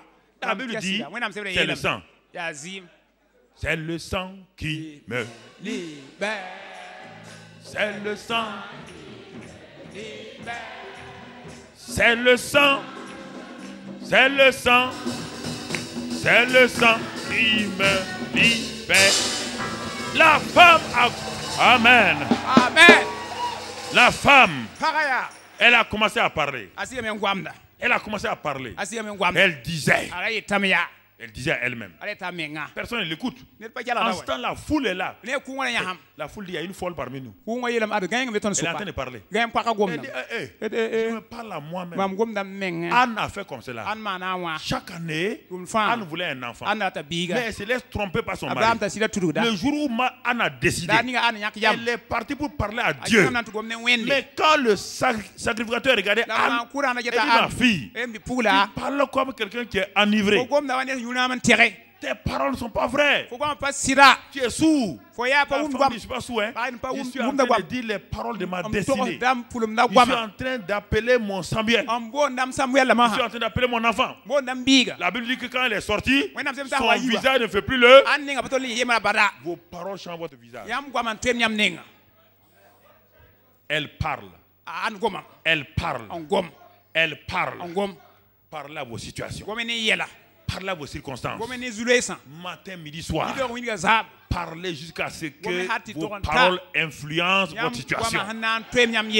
Parlez. Parlez. Frère, parlez. Ne parlez pas 3 jours puis vous arrêtez pleurer 6 jours. Ça ne marchera pas. Parce que vous allez rendre tout le monde incrédule. Parlez jusqu'à ce que. Parlez. Puisque tous les jours vous parlez, non? Non. Puisque tous les jours vous devez oublier de parler. Parlez positivement. Ah oui, pasteur, j'ai parlé un mois. Pasteur, j'ai parlé un mois. Mais quand tu parles là, ça joue sur ton mari incrédule là. Il est mal à l'aise. Toi, tu vois que quand tu parles sur ton mari, il est en train de faire le négatif. Tu dis, quand je parle, il devient négatif. Tu as vu le soleil se coucher sans être très chaud à 13h? Quand le soleil sort là, à 13h, tout le monde court. Mais à 18h, tu le cherches, tu le vois. Il s'est couché. Si ton mari est un soleil, il va se coucher. Parle. Parle sur lui. Parle les bonnes paroles. Bénis-le. Bénis son matelas. Bénis son oreille. Bénis ses draps. Bénis. Bénis-le. Matin, midi, soir. Parle. La femme a commencé à parler. Elle a commencé à parler. Elle a commencé à parler. Elle a décidé son heure et son temps de guérison. Regarde ce qu'elle a dit. Regarde ce qu'elle a dit. Si je puis seulement. La seule chose que j'arrive à faire quoi? Si je puis seulement toucher ses vêtements. Je serai quoi? Je serai guéri. Mais regardez. La elle a décidé ce qu'elle va être. Ce n'est pas Dieu qui décide. Dieu a déjà vu autre chose dans le ciel. Ce que Dieu a mis là-bas, Dieu avait mis que la femme sera guérie. Oui ou non? Sur la terre, elle a fait quoi? Elle a déclaré. Puisqu'il n'y a pas de maladie au ciel, il n'y a pas de maladie sur la terre. Elle a commencé à déclarer. Elle a commencé à parler. Parler sur votre situation. Parlez. Ne laissez pas Satan vous dire que votre situation est impossible. Ne laissez pas Satan vous dire ça.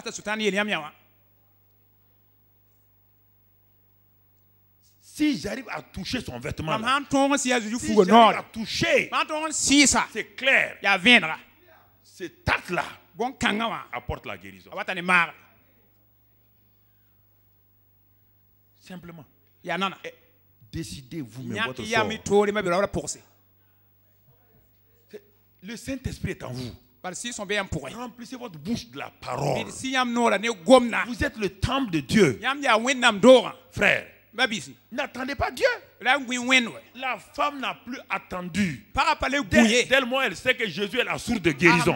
Jésus est le moteur de guérison.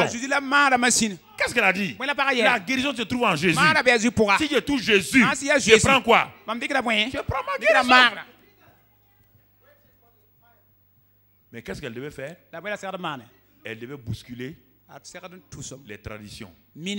Les traditions, c'était une femme qui a une perte de sang est souillée. Elle ne doit pas être dans une foule. Elle a vaincu toutes les pensées religieuses. Si vous n'arrivez pas à vaincre les pensées religieuses, les pensées de votre religion, vous serez esclave des gens. Beaucoup de gens sont esclaves des gens. Ils sont esclaves des gens. Vous vous laissez être esclave des gens. Refusez d'être esclave des gens. Parlez. Elle est dans une foule où les femmes ne sont pas admises. Où il y a une foule d'idées contradictoires. Jésus n'est pas un messie. De l'autre côté, elle entend. C'est un escroc. D'autres disent, non, il est le fils de Dieu. D'autres disent, il n'est pas le fils de Dieu. Il y a une foule d'idées autour d'elle. Elle a décidé de fermer ses oreilles à toutes ces idées. Elle a décidé de fermer ses pensées à toutes les pensées qui l'assaillent, qui la harcèlent. 12 ans de souffrance en est assez. Maintenant, je décide. Je décide de ma destinée. Ma bouche va me catapulter. Ma bouche va me lever. Ma bouche va me positionner. Je refuse que ma bouche soit mon instrument de destruction. Je refuse de laisser que ma bouche détruise ma famille. Je refuse que ma bouche détruise ma femme. Je refuse que ma bouche détruise mes enfants. Je refuse cela, frère. Je refuse de dire que mon mari ne s'en sortira pas. Je refuse. Et je parle.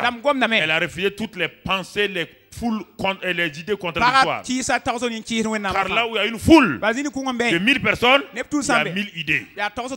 Elle est venue contrecarrer toutes ces idées. La tradition dit une femme ne doit pas être là. Et surtout une femme avec une perte de sang. Elle est considérée comme lépreuse. Dans le livre de Moïse, elle est lépreuse. Elle a dit, c'est Jésus-là. Il est en dehors de la loi. Il est en dehors des idées humaines. Il est en dehors de la religion. Si j'arrive à les toucher, décidez votre temps. Décidez vous-même. N'attendez pas. Dieu a fini. Dieu a achevé votre programme. Dieu vous regarde. Il dit entrez dans votre destinée. Accomplissez votre destinée. Décidez, frère. Mais si vous voulez que quelqu'un décide pour vous, il ne décidera rien de bon pour vous. Jamais. L'homme n'a jamais décidé quelque chose de bon. Jamais. Première chose, elle a parlé. Est-ce que vous allez parler? Est-ce que vous allez parler? Qu'est-ce que David a fait? David aussi a parlé. Quand Israël était paralysé pendant 40 jours.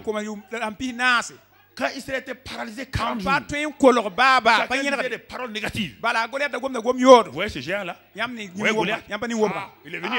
Il est venu. Il est venu. Il va nous tuer. Tout le monde parlait. Tous les soldats de l'armée de Dieu avaient des paroles négatives. David arrive sur la scène. Et qu'est-ce qui se passe ici? On dit, mais jeune homme, calme-toi. Hein? Tu viens faire quoi ici? J'ai dit, quelle est cette incirconcision? Tu appelles le géant là incirconcis? Je l'ai appelé incirconcis. Et après, il a commencé à parler. Il dans 1 Samuel. Il a commencé à parler. Qu'est-ce que David aussi a dit? Écoutez ce que David a dit.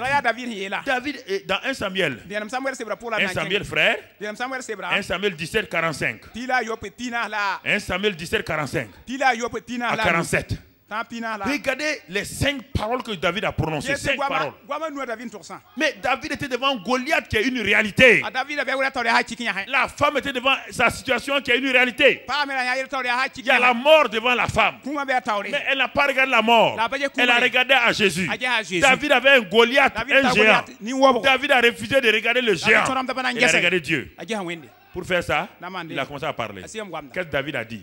1 Samuel 17, 45 à 47. Regardez ces paroles. Vous avez trouvé? Voilà ce qu'il a dit. Lis-le. Tu marches contre moi avec l'épée. Tu marches contre moi avec l'épée. La lance et le javelot. La lance et le javelot. Tu comprends? Et moi, je marche contre toi. Je marche contre toi. Au nom de l'Éternel des armées. D'abord, il marche au nom de l'Éternel. Ça, c'est au temps de David. Mais nous marchons au nom de qui? Car sous le ciel, il y a quel nom? Est-ce que c'est le nom de l'Éternel avec nous? N'appelez pas l'Éternel. Il ne répond pas aujourd'hui. N'appelez pas Jéhovah Jireh. Il ne répond pas aujourd'hui. N'appelez pas Jéhovah Nissi. Frère, n'appelez pas. Pierre dit, sous le ciel, il n'y a aucun autre nom. Ah, écoutez, non. Parfois, on est trop religieux. Toutes nos portes ont le nom des noms. Mais il dit sous le ciel, il n'y a aucun autre nom qui a été donné que le nom de... Pour être quoi? Et quand on dit sauver, religieux, là, ça veut dire quoi? Pour aller au paradis. Sauver en grec, c'est dire quoi? Sozo veut dire quoi? 8 choses. Libérer. Délivré, prospère, tout, victorieux. C'est ça, Sozo. C'est le nom de Jésus qui donne ces 8 choses sous le ciel. Aujourd'hui, si tu es faux, Jéhovah Nissi, ça veut dire quoi? L'Éternel est ma bannière. Va devant un malade. Dis au nom de Jéhovah Nissi, est-ce qu'il sera guéri? Ouais, nous sommes tombés dans l'erreur. Appelle Jéhovah Jireh. Tous ces noms sont dans qui maintenant? Tous ces noms-là sont dans un seul. Le nom de Jésus a englouti tous ces noms-là. Tu entends? Sous le ciel, il n'y a pas un autre nom. Qui est Acte 4, 12. Regarde, mais chacun dans sa génération doit connaître le nom qui lui a été donné. Au temps de David, c'était le nom de l'Éternel. Est-ce qu'il connaissait le nom de Jésus? Non. Il ne pouvait pas invoquer le nom de Jésus. Il connaissait que le nom de l'Éternel. Lis ça. Au nom, je marque contre toi au nom de des armées, du Dieu de l'armée. Écoutez, le nom de l'Éternel pour David était quoi? Les armes de Goliath étaient quoi? David a cité. C'était quoi? Trois armes, non? La lance, l'épée, la lance et le javelot. L'épée et le javelot. L'arme de David était quoi? David a été là, hein? Il y a moins. C'est votre arme. Le nom de Jésus. Les armes du monde sont les armes fabriquées par les hommes. La lance, le javelot et l'épée. Mais l'arme que tu as, le nom de Jésus. Deuxième déclaration, continue. Qu'est-ce que David a dit encore? Il a dit que tu as insulté. Aujourd'hui... Non. Tu n'as pas dit tout. Okay. Repars dans le verset 45 à 47. Il dit, tu marches contre moi avec l'épée, la lance et le javelot. Et moi, je marche contre toi au nom de l'Éternel des armées. Oui. Du Dieu de l'armée d'Israël. Que tu as insulté. Aujourd'hui, l'Éternel te livrera. Oui, bien. Encore, regardez sa déclaration. La femme a dit, aujourd'hui, si je touche ses vêtements, je ferai quoi? David dit, aujourd'hui, je ferai quoi? Il te livre entre mes mains. Couperai ta tête. C'est ça, frère. C'est ce que vous déclarez. C'est ce qui va arriver. Mais pendant 40 jours, ça y est, les gens ont dit, on ne peut pas. C'est ce qui est arrivé. Pendant 40 jours, ce qu'ils ont dit là, c'est ce qui les a paralysés. Ce que vous dites là, c'est ce qui vous paralyse. On n'a qu'à écouter. Un prophète a beau prier sur vous. Si vous sortez, vous dites, ma fille, ça va? J'espère que ça ira. C'est fini. Vous entendez? Continuez encore. Je t'abattrai et je te couperai la tête. Écoutez, David dit quoi? Je t'abattrai et je te couperai la tête. Est-ce que Goliath était mort? Hein? Et dans la pensée de David, Goliath était quoi?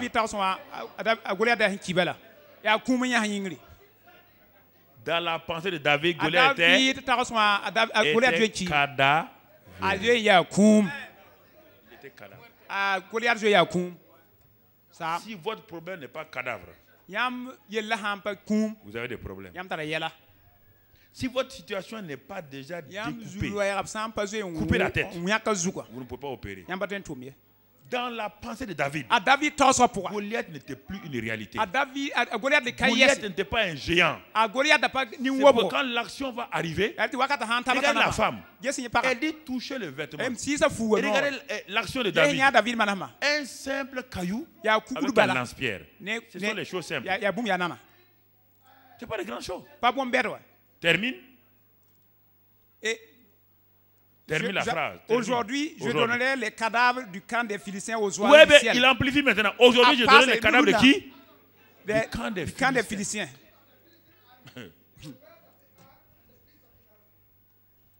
Tout ça, ce passage-là, regroupe tous vos problèmes. Une autre fois, je vais vous donner le détail. Ce sont tous vos problèmes qui sont là.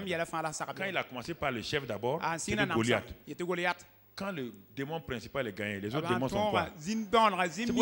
Quand il a fini avec Goliath, il a parlé maintenant des Philistins. Si leur champion est gagné, l'armée est quoi? C'est ça. Dans chaque situation, il y a un démon principal. Il y a l'idée principale. Il y a l'homme de la situation. Il y a l'homme fort.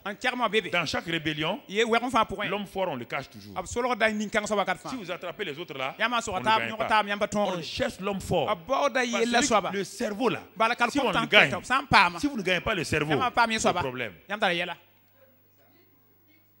Vous entendez? C'est pourquoi on cherche Ben Laden aujourd'hui. Si vous ne le trouvez pas, vous n'avez qu'à frapper ici, frapper là. Tant que lui il vit là, c'est problème. C'est la même chose. Est-ce que vous avez un Ben Laden dans votre vie? Ne vous préoccupez pas de ces capitaines.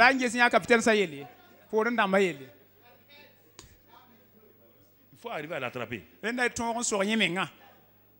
C'est pourquoi Jésus l'appelle l'homme fort. Pour entrer dans la maison d'un homme fort, il faut d'abord si vous n'avez pas lié l'homme fort, les premières classes là, ça fait quoi? Le colonel est caché. Vous ne l'avez pas eu. Il y avait rébellion en RDC là. L'homme là. Général Koundé ou quoi là. Il fatiguait tout le monde. Quand on l'a attrapé, c'est pas fini. Hein? C'est pas fini. C'est ça le problème dans votre vie. Si vous n'arrivez pas, l'homme fort là, s'il n'est pas vaincu, cherchez quel est votre problème, quel est votre homme fort, quel est l'homme fort qui dérange votre vie là. Ce n'est pas les petits mensonges là, ce n'est pas les jalousies là, mais qui produit les jalousies, les mensonges là, ce sont les démons qu'on appelle les petites dominations. Ce sont les démons de quartier là.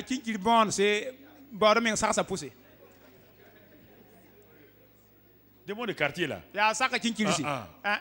C'est pas eux le problème. Sur votre quartier, il y a une principauté.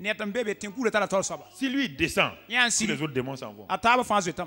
Il y avait 2000 démons dans le Gadarénien. Le chef l'a répondu. Nous appelons quoi? Légion. Ça veut dire qu'il est le chef d'une légion. Quand il est sorti, les caporaux et les premières classes sont pas partis. C'est ça. C'est ça le problème. David parle à Goliath. Si vous ne parlez pas votre Goliath, votre situation financière, votre situation familiale, vos enfants ne se marient pas, mettez leur nom. Décidez chaque jour. Maman, mettez leur nom devant vous. Chaque jour, prenez une heure. Dites le nom de chacun des enfants. Les démons qui lient les enfants ne pas se marier. Parlez-leur. Parlez à chacun. Libérez chacun de vos enfants. Libérez-les. Proclamez que cet enfant est marié. Proclamez que cette fille-là est fiancée. Proclamez ça. Demain encore. Venez proclamer. Je ne dis pas que j'ai proclamé une semaine. Décidez le mariage de vos enfants. Ne vous reposez pas jusqu'à ce que Jésus a dit aux disciples, allez dans la chambre haute, restez jusqu'à ce que... Est-ce qu'il a dit 10 jours? Si c'était un an, ils allaient rester où? Ils devaient rester où? Ils devaient sortir jusqu'à ce que quoi? Vous ne voulez pas rester là, vous voulez vous promener, que quelqu'un s'occupe de vos enfants. Qui les a mis au monde? C'est pas toi? Reste là-bas. Et une maman a une force. Parce qu'elle a tellement souffert dans ses entrailles que sa prière est exaucée plus vite que le mari. Le mari, c'était l'homme qui... Mais la femme, 9 mois, c'est elle qui a souffert. Elle connaît les douleurs là. Hein? Connaît les douleurs. L'homme se laisse. Lui, il est là seulement pour enceinter. Ça, c'est le travail le plus facile, ça. Ça, c'est très facile.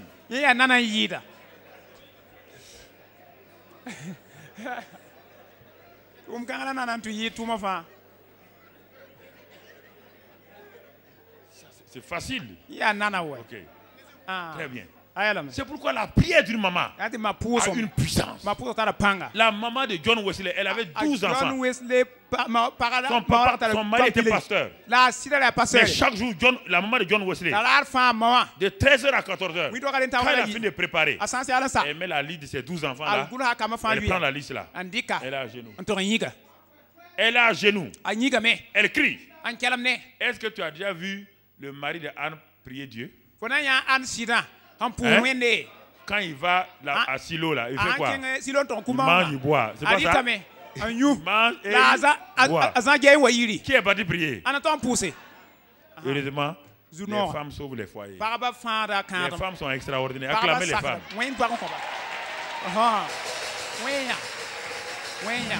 Amen. Amen. Amen. Amen.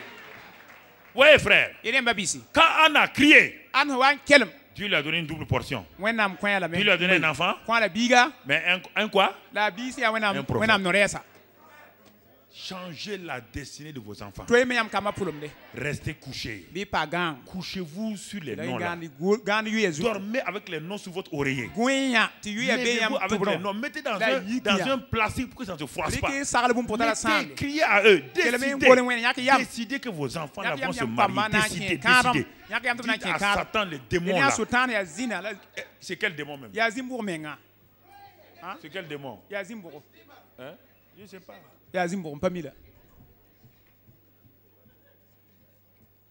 Maman fait cela. Maman fait cela. L'homme, ce qui l'intéresse, son ventre et son bas-ventre.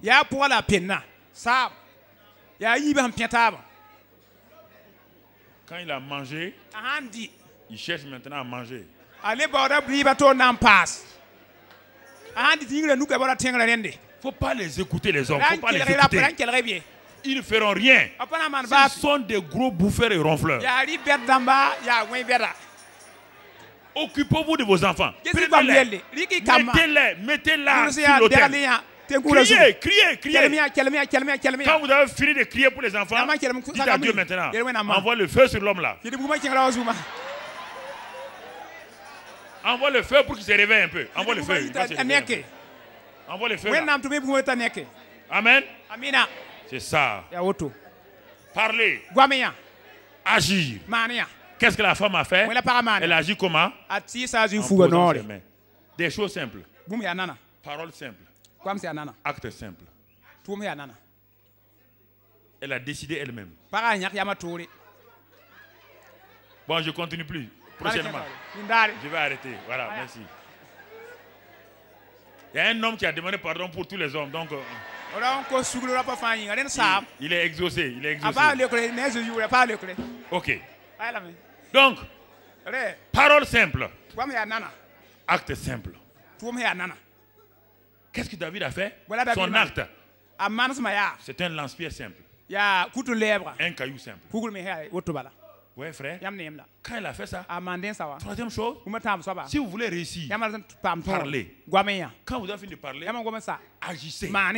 Quand vous avez fini d'agir, recevez. Quand elle a touché là, elle a quoi? Reçu. La puissance de Jésus est sortie pour aller où? Elle a déclenché quoi? La puissance de Jésus. Quand David a lancé le lance-pierre, il a déclassé quoi? La puissance de Dieu. Est-ce qu'un simple caillou peut tuer un géant? Donc la main de Dieu a fait quoi? La main de Dieu est rentrée en action. Quand vous parlez, vous agissez, alors recevez. David a reçu. Il a pris la tête de Goliath. Il a reçu. Quatrième chose, quand la femme a été guérie, elle est tombée à genoux. Jésus m'a dit, qui m'a touché? Elle a commencé à rendre témoignage. Tout le monde a entendu son témoignage. Jésus l'a entendu. La foule l'a entendu. Parlez. Agissez. Recevez. Témoignez. Parlez. Agissez. Recevez. Encore, quand vous avez fini, étudiez votre bouche encore. Vous faites quoi? Tout commence par la bouche et tout finit par la bouche. C'est ce que David a fait. Il a parlé, il a agi, il a reçu, il est allé à Jérusalem avec la tête de Goliath. Tout le monde l'a vu. Tout le monde a acclamé. Oui ou non? Remercie le Seigneur. Je n'ai pas fini mon message. Mais c'est bon. Ce n'est pas arrivé, comme dit l'autre, mais c'est bon.